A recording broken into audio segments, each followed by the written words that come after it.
Hi, this is Joe Chambers together with Mary Gaynor, and we have the great honor this afternoon to interview Ken Pierpont, who's had an exquisite career in NASA and NACA aeronautical programs, and arguably is one of the real experts on the history of Langley and its facilities, particularly over on the east side. So Ken, we'd like to talk with you about your career and maybe start this with how you came to be at Langley and your background and where you were assigned initially and your stories about the place. Well, after those flattering remarks, I'll probably send you back another direction. Okay. Yeah, right. My career at Langley really is kind of interesting because of how it got started, because when I was growing up, I lived right next door to the chief test pilot for travel aircraft Walter Beach, test pilot, and they had no children. And so they sort of adopted me as their child and took me to all of the aircraft functions. I was born and raised in Wichita, Kansas, which was then known as the aircraft center of the world. And we had all kinds of aircraft factories there in those days. And I probably had the opportunity to meet every notable of that 1930s era, from Charles Lindbergh and Ann Lindbergh to Commander Byrd and any of the rest of them that you want to name. So that's how I got my interest in aviation. My father was an attorney, a judge in the local area, and I'm sure he always hoped that I would follow him, but I didn't. And I graduated from the University of Michigan in 1942 with a degree in aeronautical engineering. But prior to that, I had heard about the Langley Memorial Aeronautical Laboratory when I was in high school. The son of our principal worked at the National Bureau of Standards and had been down to this laboratory a couple of times, and he was fascinated by it, and he came to one of our senior class functions to tell us all about his experience in the National Bureau of Standards and this Langley Memorial Aeronautical Laboratory. And I decided at that moment in time that that's where I wanted to work. Oh. So from that point on, I geared myself in that direction. And this was roughly 19... That would be 1938. I attended what is now the University of Wichita, then known as just Wichita University. Was not a state university, it was a municipal school, and with about 1,300 people. Now I think it's about 25,000 or something like that. I attended there 2 years and then transferred to the University of Michigan, where I graduated in 1942, and got my assignment to Langley in 1941. And fortunately I had the opportunity to work for the department head and served in the wind tunnel and in the structures laboratory at the University of Michigan. And in the summer of 1941, he asked me to generate a new course of instruction in the aeronautical laboratory. We had one of the finest wind tunnels in the university world in those days, an 8-foot wind tunnel at the University of Michigan. They did not have any kind of a course in experimental aerodynamics. So with the aid of a man in our shop and myself, we generated an entire course of 2-hour credit that I taught then my senior year. And among my students, I'm proud to say that Jack Reeder was one of my students, and as well as Arthur Carter, who was an engineer in our towing tank. And they preceded me down here by about 6 months because they graduated in February or January, whenever it was, and I graduated in June. But anyway, that's kind of the background. Yeah. And I was married at the time. I married my high school sweetheart, and she came to Michigan with me, and then we moved on down here in June 1942. I came on duty on June the 2nd, right after Memorial Day, and if you may recall, June the 4th was a very important war day. That was the Battle of Midway, in which airplanes that had been improved in the full-scale wind tunnel were very important in that particular battle, and it's what really turned that battle around. And from that point on, we never failed in a military engagement with the Japanese Navy. And one of the aircraft, and I'm not sure which one of it was, I think it was the Douglas Dauntless, but I'm not real sure. I was involved with improving the performance of that aircraft in the full-scale wind tunnel, which was where I was first assigned. Now, the reason I got assigned to the full-scale tunnel was because Abe Silverstein was the head of it. Jack Reeder was already working there, and he knew of the work that I had done for Dr. Stalker at Michigan on boundary layers, and Abe was interested in boundary layers, and he asked Eldon W. Miller, our head mechanical engineer, to assign me to his section. That's how I ended up starting in the full-scale wind tunnel. So with that airplane, one of the first projects that I was involved with, we heard later that it was a mainstay for the Battle of the Philippine Sea, which we kind of outdid the enemy in grand style, you might say.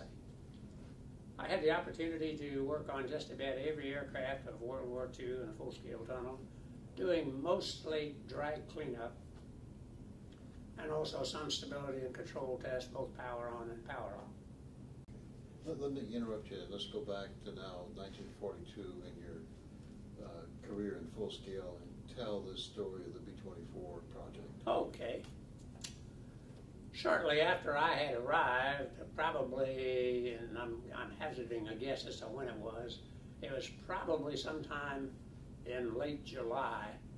A call came from Dr. Reed to Abe Silverstein asking for an emergency meeting.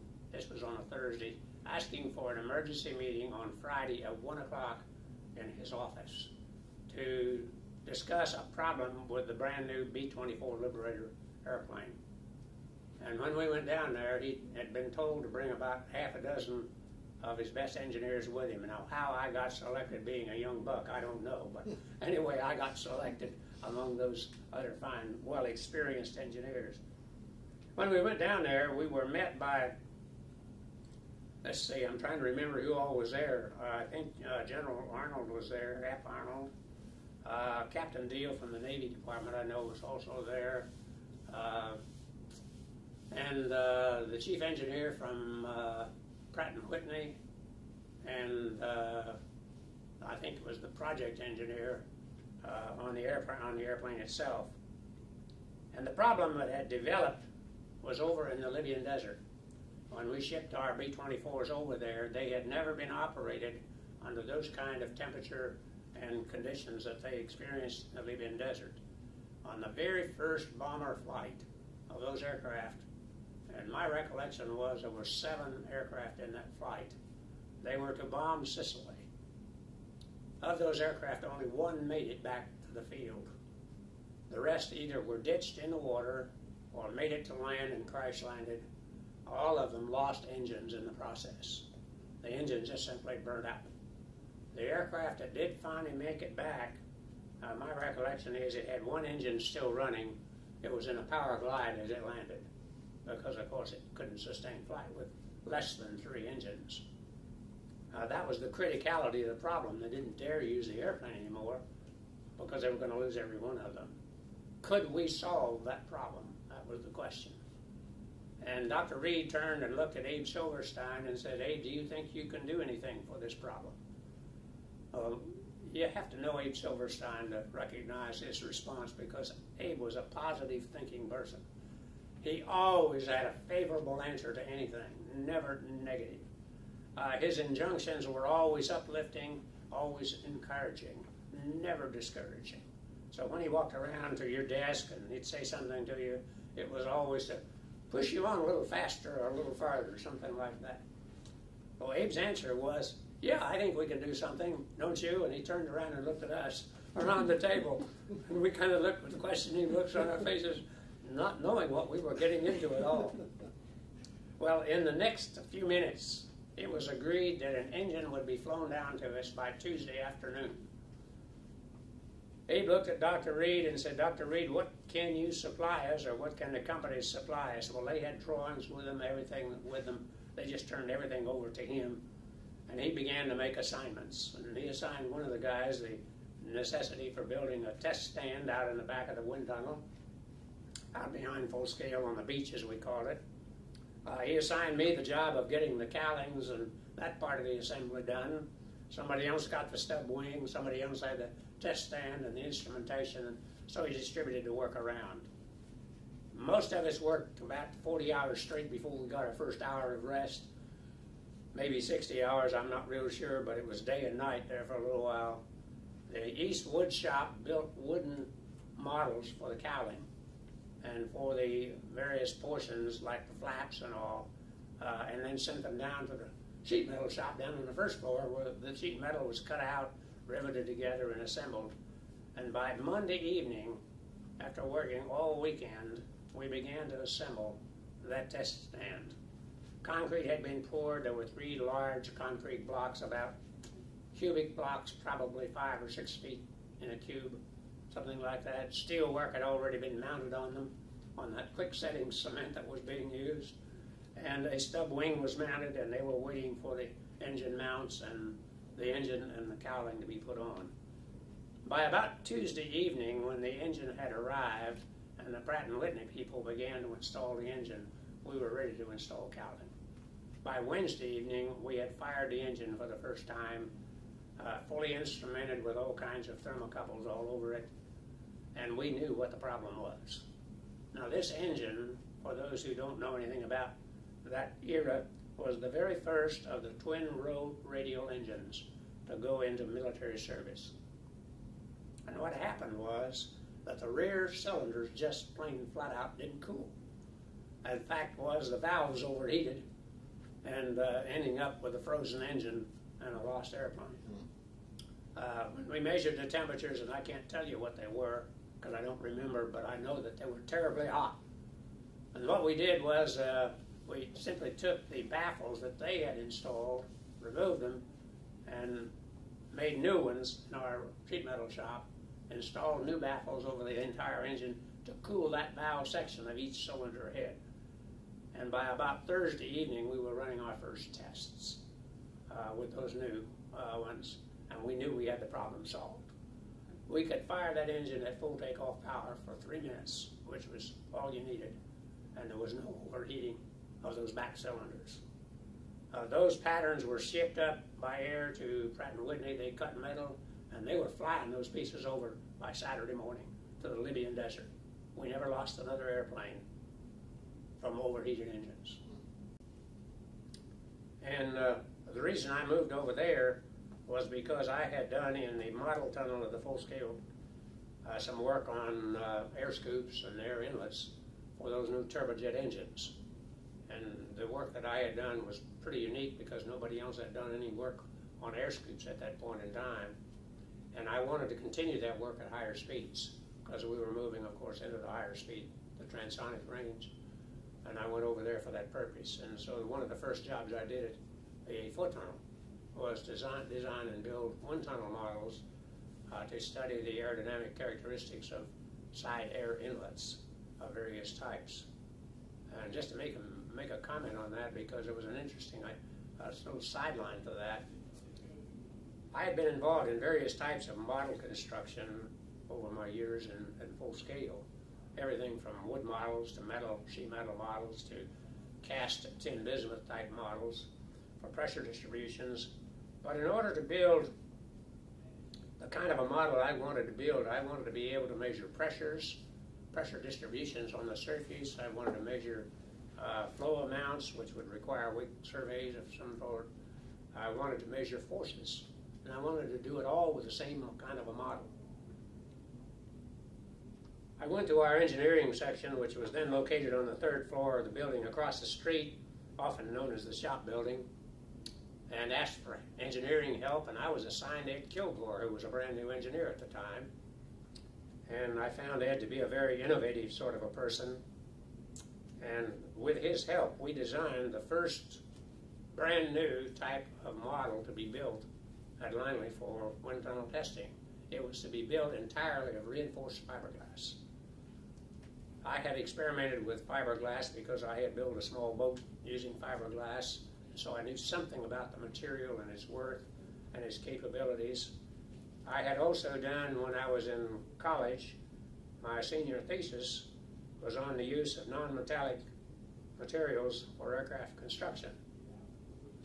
And I had been invited to the DuPont company for some of their interest in that kind of chemistry. Didn't want to go to work for them, but I had a nice trip over there anyway. But because of my interest in fiberglass, I decided that we would try to build these models out of fiberglass. Now here's what they consisted of.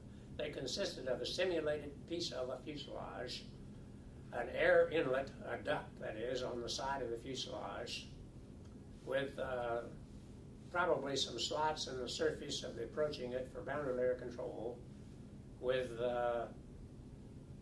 tubes on the surface to measure pressure distributions, with little rakes of tubes to measure the flow amounts and the pressure recovery inside the duct, vanes in order to control the rate of flow, both in the main duct and in the boundary layer duct, and a force balance, all contained in one model. The design was very difficult to carry out.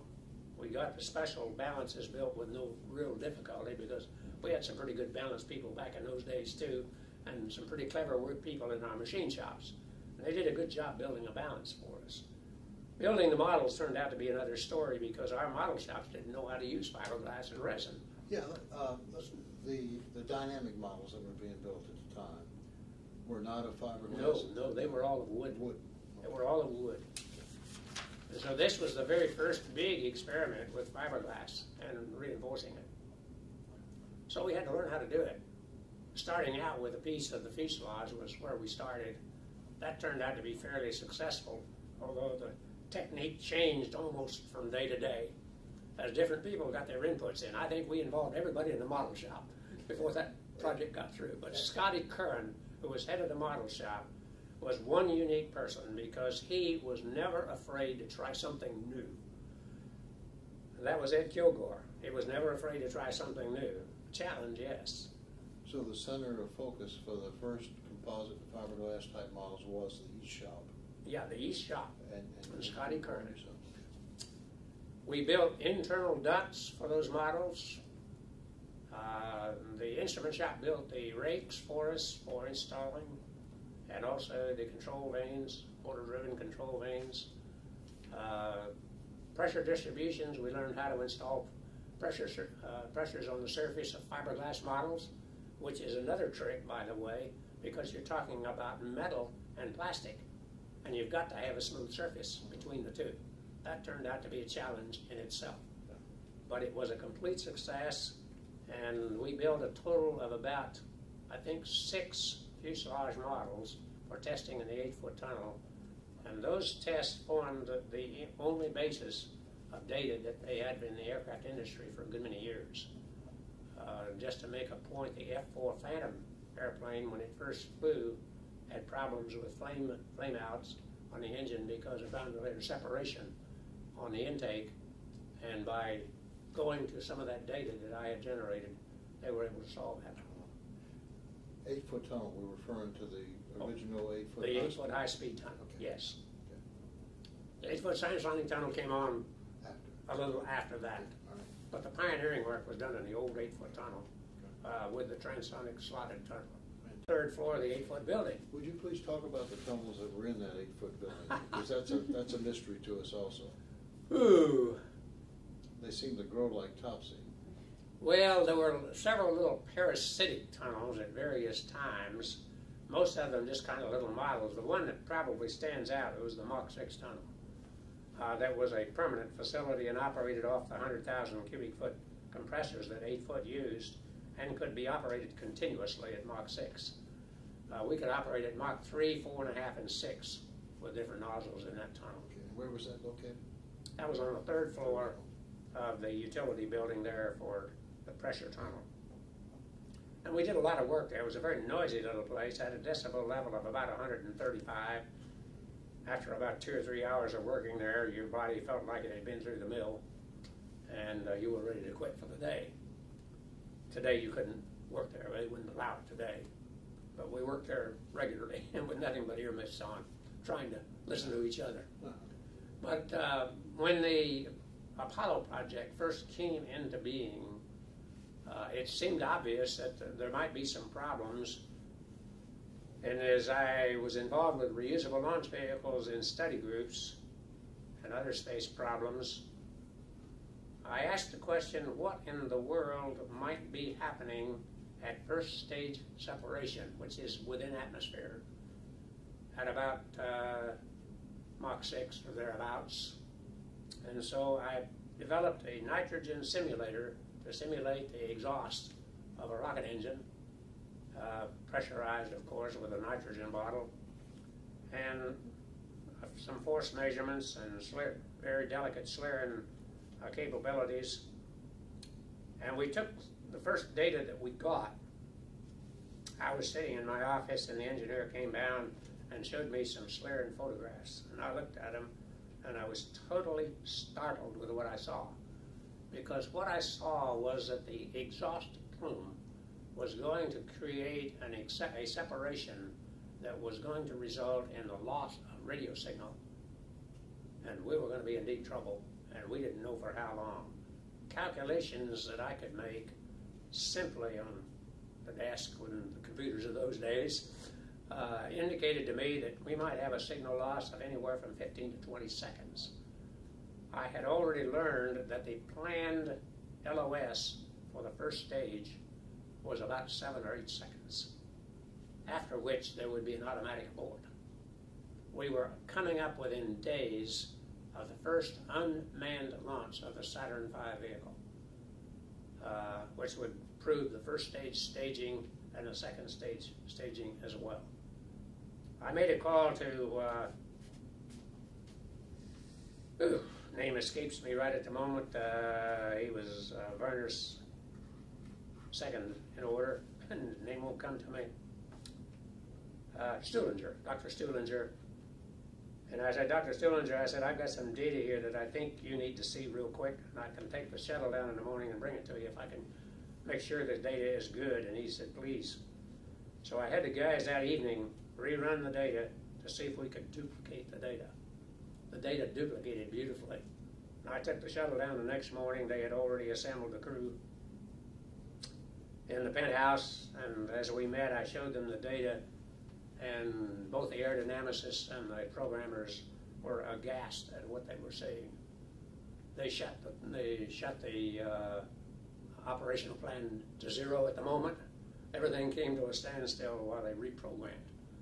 And they did a reprogramming and made I think they made a 17-second LOS plan, which would cover what appeared to be the worst possible case.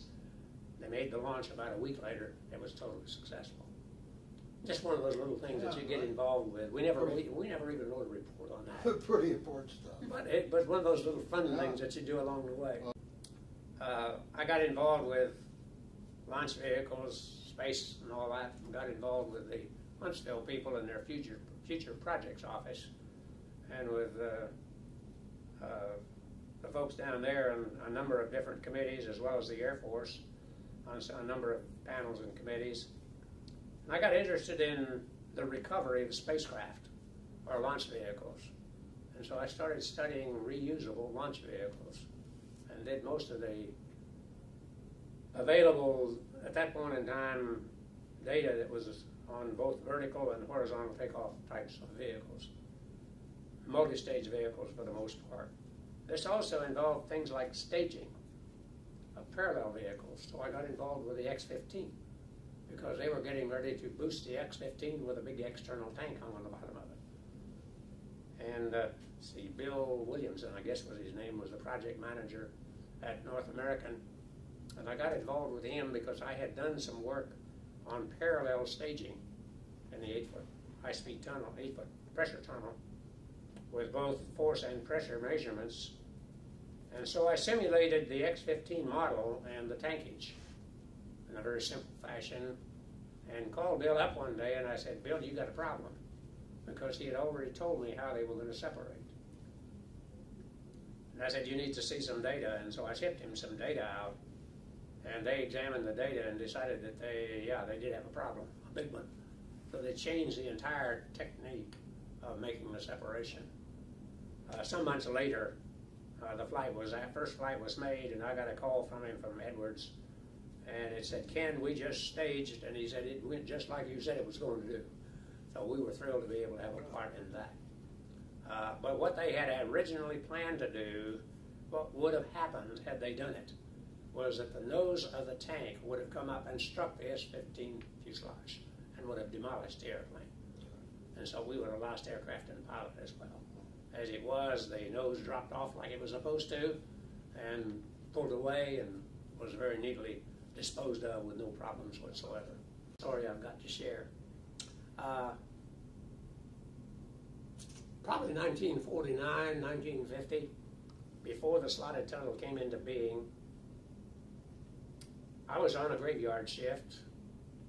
We were testing one of Dick's models. We had a brand new model sting support that had just been built over in the Navy Yard. This was the first test that that unit was being employed. Now I have to describe something so that you'll understand it.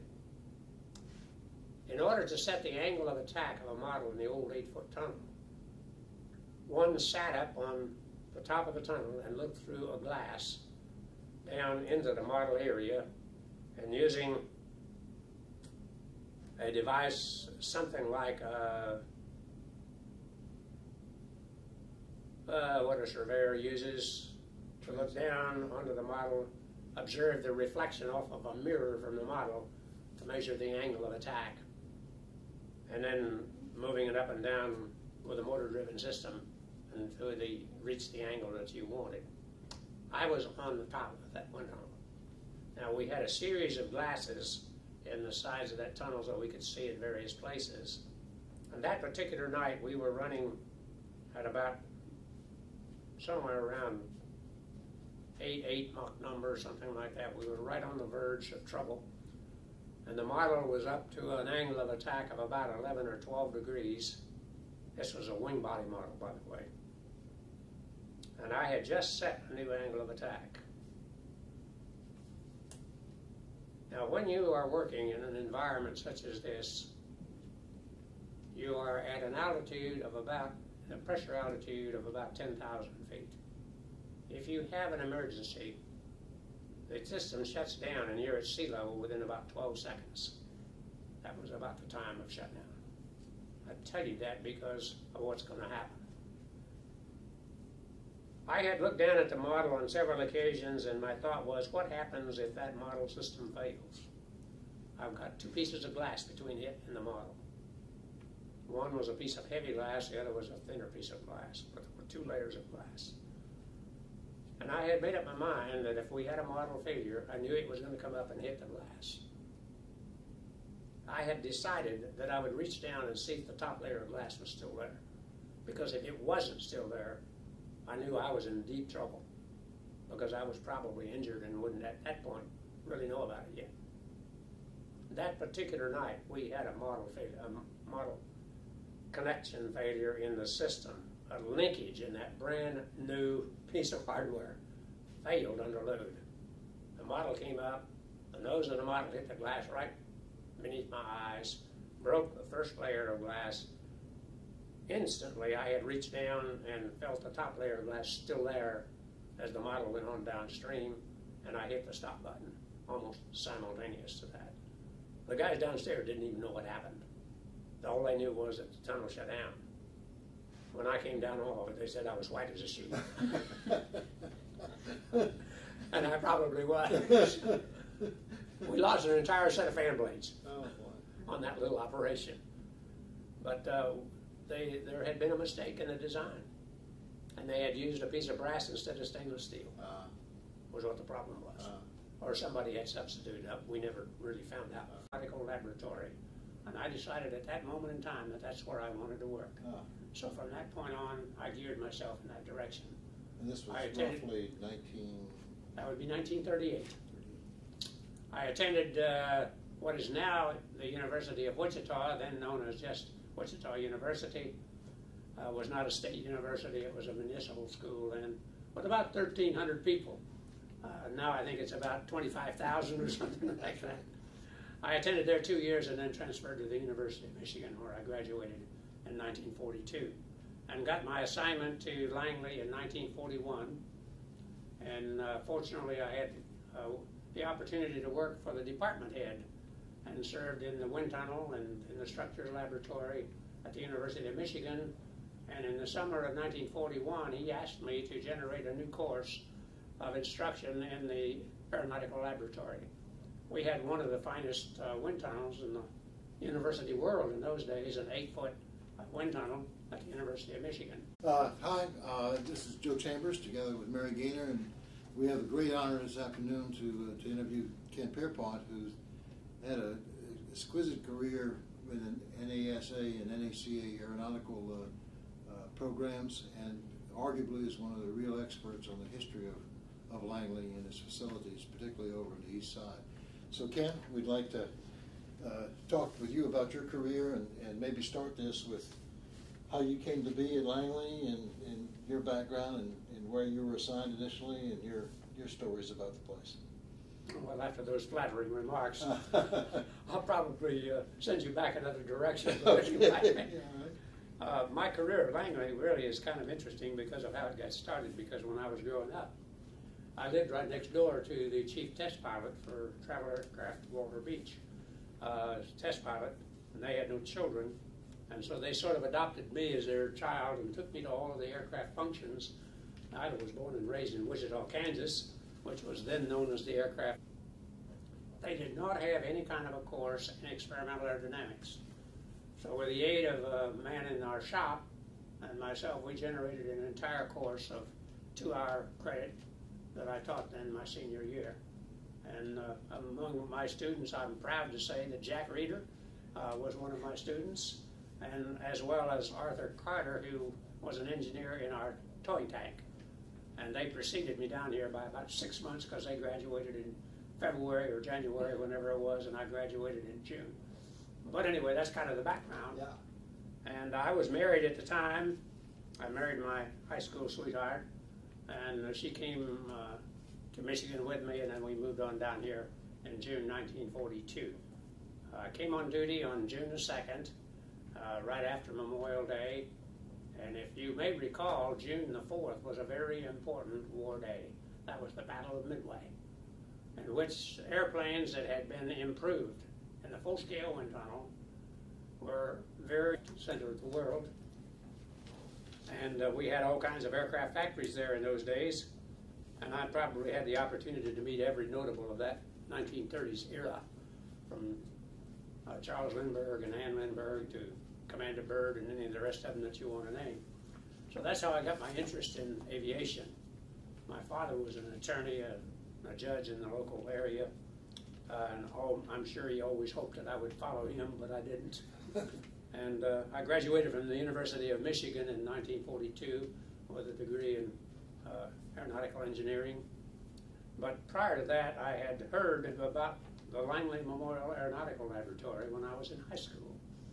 The son of our principal worked at the National Bureau of Standards and had been down to this laboratory a couple of times, and he was fascinated by it. And he came to one of our senior class functions to tell us all about his experience in the National Bureau of Standards.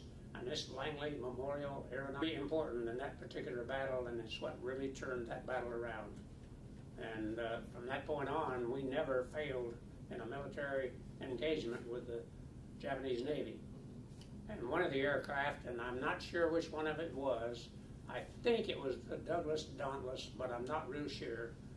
I was involved with improving the performance of that aircraft in the full-scale wind tunnel, which was where I was first assigned.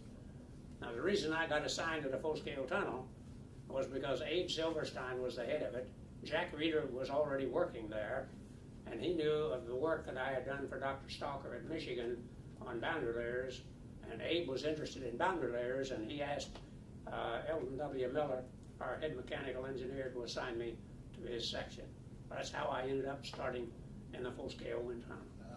So with that airplane, one of the first projects that I was involved with, we heard later that it was a mainstay for the Battle of the Philippine Sea, which we kind of outdid the enemy in grand style, you might say.